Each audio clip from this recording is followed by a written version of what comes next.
বাংলাদেশের ফুটবলের আকাশে ঈদের চাঁদ, সেই চাঁদ দেখতে হুমড়ি খেয়ে পড়ছেন দর্শকেরা, যার কারণে সিঙ্গাপুরের ম্যাচের টিকিট অনলাইনে ছাড়ার সাথে সাথে সার্ভার ডাউন। একই সাথে এত মানুষের চাপ সামলাতে ব্যর্থ টিকিট বিক্রির প্রতিষ্ঠান। এরই মাঝে আবার সাইবার হামলা, ফলে টিকিট বিক্রি বন্ধ রাখে বাফুফে। গত শনিবার রাতে টিকিট বিক্রি বন্ধ রাখার পর মানুষের আগ্রহ ছিল কবে আবার টিকিট অনলাইনে উন্মুক্ত করে দেওয়া হবে। এবার জানা গেল সোমবার রাত 10টার পর থেকে আবারও টিকিট বিক্রি উন্মুক্ত করে দিচ্ছে Bangladesh football federation. Asian cup বাছাইয়ের এই ম্যাচের টিকিট ছাড়ার কথা ছিল শনিবার দুপুর 12টায়। তবে টিকিট ছাড়ার 45 মিনিট আগে জানানো হয় বাফুফের মিটিং থাকায় সেই টিকিট ছাড়া হবে রাত 8টায়, ফলে অপেক্ষা বাড়ে দর্শকদের।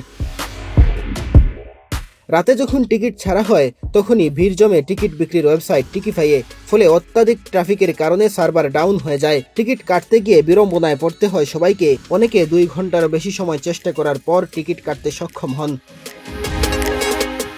এএফসি বাছাই পর্বের এই ম্যাচের জন্য 18,300 টিকিট বাজারে ছাড়ে বাফুফে। তবে টিকিফাইয়ের তথ্য বলছে ওই সময় টিকিট ক্রয়ের জন্য 1 লাখ ট্রাফিক ছিল তাদের ওয়েবসাইটে, যা নির্ধারিত টিকিটের 5 গুণেরও বেশি। এমনকি এই সময়ে সার্ভার হামলার শিকার হয় টিকিফাইয়ের ওয়েবসাইট, ফলে সাময়িক সময়ের জন্য টিকিট বিক্রি বন্ধ রাখতে হয় তাদের।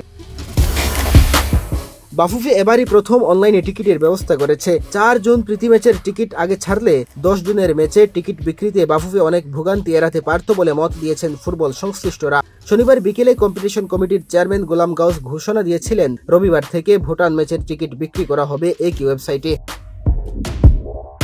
একদিকে ক্রিকেটের দুঃসময় চলছে, অপরদিকে নতুন করে জাগছে বাংলাদেশের ফুটবল। ভারতের বিপক্ষে তাদের মাটিতে ম্যাচের সময়েও বাংলাদেশের বিভিন্ন জায়গায় বসেছিল খেলাপ্রেমীদের আসর। আর এবার ঘরের মাঠে প্রতিপক্ষ সিঙ্গাপুর। কতটা উত্তাপ ছড়াবে সেই ম্যাচ? টিকিট বিক্রি নিয়ে ভক্তদের এমন প্রতিযোগিতা সেই উত্তাপের কিছুটা আভাস দিচ্ছে। মেহেদী হাসান তালহা, বাংলাদেশ প্রতিদিন।